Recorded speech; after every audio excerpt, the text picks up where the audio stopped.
LPG ക്ഷാമത്തിന് വലിയ ആശ്വാസമുണ്ടാകുന്നു എന്നുള്ള റിപ്പോർട്ടുകൾ ഇപ്പോൾ പുറത്തു വരികയാണ്. 45,000 ടൺ വാതകവുമായി സൂപ്പർ ടാങ്കർ ഹോർമൂസ് കടക്കാനൊരുങ്ങുന്നു എന്നുള്ളതാണ് ഇതിന്റെ പ്രധാനപ്പെട്ട വാർത്ത.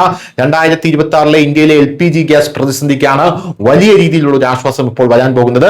US ഉപരോധവും ഇറാൻ ഹോർമൂസ് കടലിടുക്ക് അടച്ചത് മൂലം രാജ്യത്തുണ്ടായ വാതക പ്രതിസന്ധിക്കിടയിൽ ചില പ്രതീക്ഷ നൽകുന്ന വാർത്തകളുമുണ്ട്. റിപ്പോർട്ട് അനുസരിച്ച് 45,000 ടൺ LPG വാതകവുമായി ഒരു ഇന്ത്യൻ സൂപ്പർ ടാങ്കറാണ് ഇപ്പോൾ ഹോർമൂസിലേക്ക് വരുന്നത്. സർവശക്തി എന്ന സൂപ്പർ ടാങ്കറും അതിന്റെ യാത്രയെക്കുറിച്ചാണ് പറഞ്ഞു വരുന്നത്. ശനിയാഴ്ച ഈ സൂപ്പർ ടാങ്കർ ലാർക്ക് ഖാസിം ദ്വീപുകൾക്ക് സമീപമായിരുന്നു. ഒമാൻ ഉൾക്കടൽ വഴി ഇത് ഇന്ത്യയിൽ എത്താൻ സാധ്യതയുണ്ട്. ഏപ്രിൽ 13 മുതൽ US ഉപരോധം കാരണം ടാങ്കുകൾക്ക് ഈ വഴി വിടുന്നത് ബുദ്ധിമുട്ടായിരുന്നു.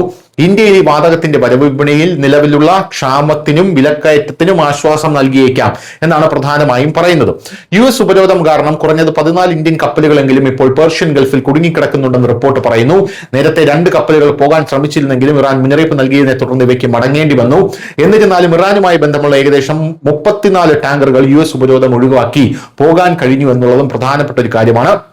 നിയമങ്ങൾ അനുസരിച്ച് US നാവികസേനയ്ക്ക് മറ്റൊരു രാജ്യത്തിന്റെ സമുദ്രാതിർത്തിയിൽ ഒരു കപ്പലിനെ തടയാൻ കഴിയില്ല.